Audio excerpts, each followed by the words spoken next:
African first and foremost. I'm an African who was born in a place called Zimbabwe and became a Ghanaian citizen through marriage. And so, yes, the answer is yes to all your suggestions. But first and foremost, I am an African. And it does appear that sometimes what people do intend for bad turns out to work out for good. You were relieved of your AU permanent representative job because powers that be were on with your stance on neo-colonization, especially with the overbearing influence of France on states it once colonized. But it appears that no one saw the outrage that would greet that, and even how much more popular your gospel was going to get. Did you envisage all of this at all since 2019? Not at all.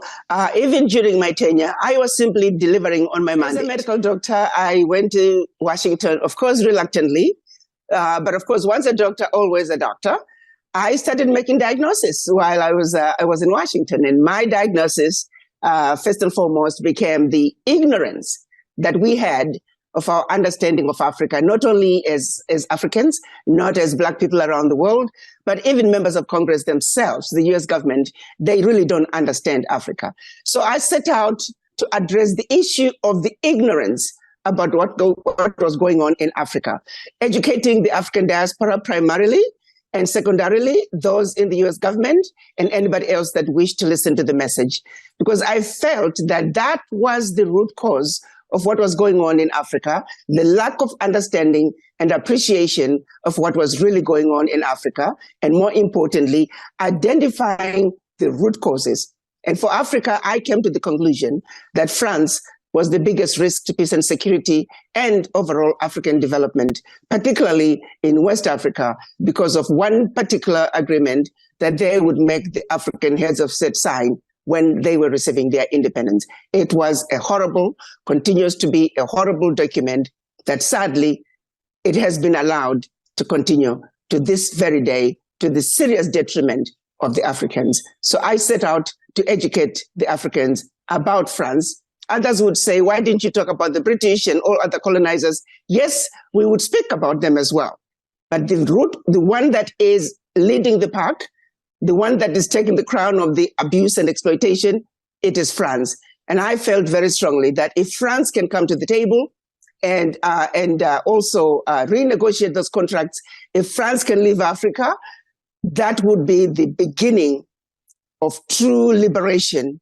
And I'm talking economic liberation of the African continent. So France is leading the pack because of its deep roots within Africa, because of the agreements that the heads of states were made to sign during independence of Africa. I know you were referring to the pact on the continued colonization. I think you've made reference to it in quite a number of your speeches, the continued colonization of African states. Is that it? That's correct, yes. That continues to be in place today. And through that document, African countries, the former French colonies, upwards, it used to be 85% of their bank reserves had to be deposited with the French treasury. It's now down to around 50 to 60%. To this day, poor countries are sending their bank reserves to France. To this day, poor countries, the first right of refusal of all contracts, public, private, large, small, French companies, the first right of refusal. To this day, all minerals discovered yet to be discovered, France has the first right of refusal. To this day, those former French colonies, all their military must be trained by France. All their military equipment must be purchased from France. And France has a presence in their countries and can invade those countries without notice should they feel their French interests are being violated. So at every level, the document is horrible and it remains in place today. I was horrified when I began to see the extent to which people simply did not know. So I made that my mission number one. Because as a medical doctor, if you're dealing with let's say, an accident situation, you first assess the heart. Does the patient have a heartbeat? Is the patient breathing? You don't worry about the broken bone. You don't worry about other peripheral damages. You start with the patient is breathing. If the patient has a heartbeat, you must revive them, get a heartbeat, get the lungs, get them breathing, and then you can deal with the other peripheral issues. So I felt the heartbeat of what was ailing Africa started with France. If we can deal with what France is doing in Africa, dealing with the rest of the colonizers will be easy, for their roots are not as entrenched into Africa as the French roots to this day. I'm going to start with, of course, the mind, which is where, at the end of the day, that is where the problem really is. The legacy of colonization remains to be a serious issue for the African. It is the legacy of colonization that makes it difficult for us as a people to push back. Let me give a very simplistic example, and I use simplistic examples because I want people to really understand what's going on. Using the example of Niger, there is a mutiny in the school cafeteria. The students are sick and tired of a bully who's been taking their lunch for centuries. Finally, they've garnered enough courage. They now have enough knowledge to understand, and they're ready to stand up and push back against the bully. The question then becomes, why has it taken the students so long to stand up and push the bully back? It's because the students have been made to believe that you are inferior. The students have been threatened. The students believe that they're not as good as the bully. The headmaster, some have been smart enough and have tried to push back. Guess what? They were assassinated. But finally, the students now have enough knowledge. Question is, why has it taken this long for the students to have enough courage? But be it as it may, the legacy of slavery, the legacy of colonization left the African in feeling inferior, feeling they're incapable, admiring everything else that somebody else is doing, that everything African is undesirable, that we're always looking to what those who don't look like us are doing, and we want to emulate what they are doing. That, to me, the biggest risk to Africa's development is the mind. I still believe it is the mind. Secondly, the average African leader is fighting with their hands tied behind their back, and in some cases also blindfolded. I really don't want us to get lost in the mud about peripheral issues. Remember what I said. You get into an accident situation, first you assess the heartbeat. Does the patient have a pulse? Is the patient breathing? We worry about the blown up eye, we worry about the broken bone later. We must go to the root causes. If a president of a country, my daughter, let me take you, you become the president of Nigeria today, with all good intentions, you are told, do not talk about your military, because we got that under our control as France. Do not talk about your financial resources. We control your central bank. We manage your financial policies. Do not talk about your finances. We have that under our control. Do not talk about your natural resources. Those belong to us. All your contracts, we shall choose and decide who builds your country.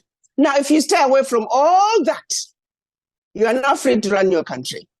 What do you have? You've given up your natural resources. You've given up control of your financial resources. You've given up control of your military. What kind of a leader? I don't care what intentions you have.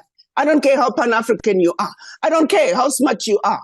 Your hands are tied behind your back and you're blindfolded and you're supposed to engage in a fight and win. How?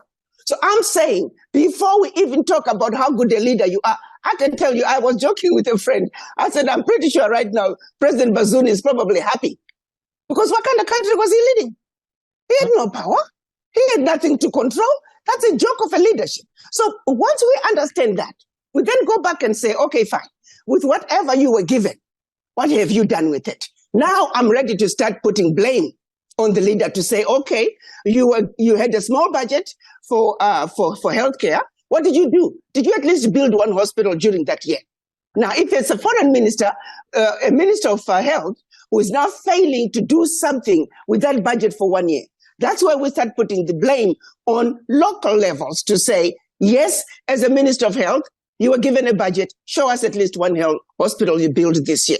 Show us what you have done. So yes, we do have our own leadership within very limited spaces. And even in those countries that are not former French colonies, we still have major presence and control by the multinationals who existed during colonization.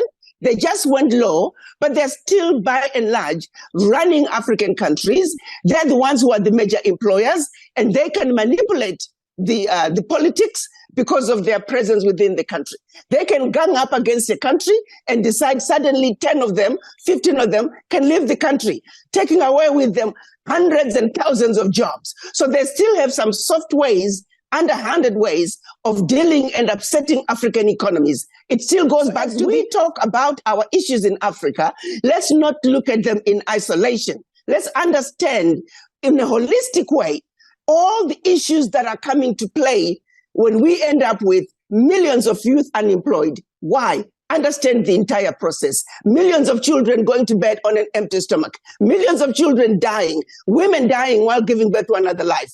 Let's understand the entire genesis of what is going on. Because the tendency is for us to be pigeonholed and follow into this rabbit hole of a tiny little issue without understanding the genesis of that issue. And that is the holistic approach that I want the new African to have a depth of understanding of what is going on. So we know when we are fighting, is it a fight that is local, that goes to my house? Is this my village fight? Is it my provincial fight? Is it a country fight? Is it a sub-African, sub-regional fight? Or is it a continental fight? At every level, there are certain tools in our toolbox that we need to pull out. But to think you can take a village issue and apply it to a continental issue, that is stupid, that is ignorant, and we want our people to be politically mature and understand what fight this is, where we call for unity at the village level, unity at the national level, unity at the party level, unity at the continental level. So your question is a very difficult one to answer. My key point is to the genesis. Keep in mind that we have walked away. We were made to walk away from our own traditional values, from our own culture, from our own indigenous ancestral leadership values. We are following their guidebook. We are following their ways of what kind of leadership tells you this is democratic. What is democratic about France forcing African countries, bullying African countries into giving up their financial resources? My daughter, answer me. What is democratic about that? What is democratic about France occupying African countries without their authority? What is democratic about France taking natural resources out of Africa? 90%, 95% of Niger's lithium is powering Europe and France. What is democratic about that? So you're saying, oh, forget that democracy. Let's just concentrate on this little bitty democracy. It is stupid. It goes back to the colonized mind. It doesn't make any sense. Before we can talk about democracy in Africa, let's practice democracy from an international point of view. Africa is not going to Europe to steal from anybody. Africa is not going to Europe to invade anybody. Let's go there first. So before you can talk about that, tell me why 90% of Niger is not electrified when their electricity, their lithium, is powering Europe. Answer that. Now we can talk about democracy. Let's not be stupid. Reality is, what is happening in Niger is those students in that dining room. It's now a mutiny. They want to keep their lunch. They're saying this time is going to be different. We just want to keep our lunch. That's How it. sure are we that this is actually going to deliver lunch to the people of Niger? This is not the first time we've witnessed schools. Sure that what has happened in Niger, what has happened in Burkina Faso, what has happened in Mali, that these developments will actually bring about development in those countries. So what is your solution, my dear daughter? Let's just let things be. We're going to keep trying. We will keep trying. What happens is if Niger does it alone, they're not going to succeed because it's too small a country. It's already fighting against monstrous forces. That is why this moment is calling for everybody to support. We must come together as a continent. We must speak with one voice. If we do not speak with one voice, even those who tried, are you trying to say Kwame Nkrumah didn't try? He tried, but he was alone. He was not supported by many African countries. Had Africa come together, when at the African Union in Addis Ababa in 1963, when Kwame Nkrumah and the Casablanca group were saying Africa for the Africans and African Union now, had the Casablanca succeeded back in 1963, Africa would be sitting in a different position. So my message to the Africans, any African country that tries to stand up against the West alone without the support of other African countries, they are not going to succeed. Make no mistake about that. We are a tiny little dot in the ocean. But when we come together as a continent, that's why Niger must be supported, Mali must be supported. They have taken a position that is right, a position that is good for the Africans, a position that simply says exploitation of the continent can no longer continue. My daughter, you tell me, are you okay with all our natural resources creating millions of jobs for European kids when our kids cannot get jobs because our natural resources are not getting value addition? Are you okay with that? Do you call that democracy? Continental Free Trade Agreement, which was signed in 2018, and quite a number of African countries have signed on to that. I think we saw the very first trade happen in 2021, but it's been slowly being implemented. Are you frustrated somewhat with how slowly things are moving? Let me tell you the honest goodness truth when it comes to the African Continental Free Trade Agreement. It's a wonderful idea. It's the one thing that the African leaders have been able to accomplish that was discussed during the creation of the OAU. Of course, we talk about one military, we talk about one currency, one customs union and all that. Of all the required pillars of Africa's development, the trade is one issue that the heads of states have been able to deliver. However, here is my biggest fear. As long as there's no free movement of people, it's going to be very difficult to implement the African Continental Free Trade Area. As long as we still have the exodus of African capacity, we are going to have issues with implementation of the African Continental Free Trade Area.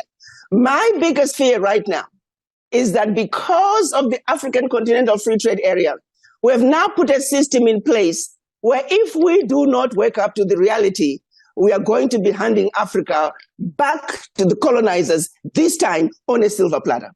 Who has the funds to build the transcontinental highway? It's not us, Black people. Who has the funds and the capacity to bring about the development, to build the ports, to build the infrastructure that is required? It is not us. So who are the companies that are getting the contracts to implement the African Continental Free Trade Area? They're Chinese companies. They're Middle Eastern companies. They're European companies. They're Indian companies. It's everybody else except us. I have not seen a push to promote Africans coming together as a continent. I've not seen a push to line up the opportunities and say 60% of these must be occupied, must be run. These contracts must be given to Africans, must be given to Black people. I've not seen that document that's demanding that X amount must stay with the people. That is where I see the problem going to be. If we do not manage the implementation of the African Continental Free Trade Area, we are going to be handing Africa back to the colonizers, this time on a silver platter. That is my fear, and I hope it does not come to fruition. We need to make sure that we speak very strongly to it. We need a document that says, at a minimum, 60% of all the contracts must go to Africans. And then we set out a plan to make sure that the Africans are educated and informed about the process of getting these contracts. We must also be very clear about how to mobilize the funding so Africa can be built by the Africans, for the Africans. We do not mind foreign direct investment. We do not mind our friends coming to help us, but Chinese do not look to outsiders to build China. Europeans do not look to outsiders to build Europe. No one else looks outside their region to build their regions. Why do we Africans, why must we always look outside? But also, the Secretary General for the African Continental Free Trade Area must go the extra mile to educate and inform the Africans and also open doors for those opportunities for Africans to build the Africa that they want through the African Continental Free Trade. If that is not done, colonization 202 is around the corner. So what would you then make of this summit, which is just concluded in South Africa, the BRICS summit, which is rounding up now? They say that their bank is going to be, that's the bank's international, the New Development Bank, which is the name of the bank owned by the BRICS nation, will now be lending out at least 30% of its loans, giving it out in local currency. Do you think this is a good development? I think it's a very good development, but again, it has to be managed. My understanding of that development funds will be given to the country, and then their job is to follow behind and monitor the process and the manner in which the funds are being used. I think it's a good step in the right direction. I was actually able to meet with their one of the directors for that bank, very jacked up lady who understands Africa well. So I think if we do our part as Africans, that's actually a very good thing. but we must also do our part. The problem with us Africans is always implementation on the ground. So it's about education. It's about really coming up with a special focus and talking to the people. Let them get a buy-in from the people. Because once people have a buy-in, it's easier for them to move forward. But if the money in the country, without the buy-in from the people, without really letting them know, not only from their own little community point of view, but they must look at it and say, what I'm doing is not only for my community, but it's for my country, it's for my SADC region, and it's for my continent. Let people feel proud of what is going on. Let them understand that what I'm doing right now is actually a fight against the Chinese. It's a fight against the Europeans. So when we go to the world stage, we can stand up together as Africans and say, look what we have done. Just to the extent that the Chinese are proud of having built the China that they built. We too. So that spirit must be cultivated from a village level, from the country level, from sub-regional level, and ultimately to the continental level. So as the funds are being pushed into Africa, are we educating our people? Are we making our people feel proud of what they're doing and the effects of what they're doing, how it percolates to a better Africa, which is what we want. So yes, the bank is a good thing. It's a good starting point, and we can actually use it to benefit our participation, and by our, I mean us Africans, our participation in the implementation of the African Continental Free Trade Area. Great outcome, but it must be nurtured. I am not going to run for any office. The only office I would consider running is the chairman of the African Union Commission. That's it. Because I do feel that there is a need for a voice there. Right now, there is no voice. African Union is like a dead entity. And something needs to happen there. African Union is one entity that could speak on behalf of the continent, that could speak and call out those who are abusing Africa. It is the one place that we could actually let the world know that the exploitation and abuse of the African continent has got to come. That voice is not there. That is the only place that I think I can make a difference. Besides that, no. I'm already in Africa, by the way. I spend half of my time in Africa now. I travel quite a bit, and I intend to continue to do so. Arikana Chihombori Quao. Thank you for having me, my daughter. Keep up the good work. We are so proud of all the work that you guys are doing. We look forward to continued work as we build the Africa that we want, and as we also stand up on the tallest mountain and tell the world abuse and exploitation of Africa has got to come into an end. The revolution for Africa's liberation has arrived. Who don't jump on the bandwagon, your days are numbered in Africa. Thank you. And also encourage you to get a copy of Dr. Arikana's book, Africa 101, The Wake Up Call.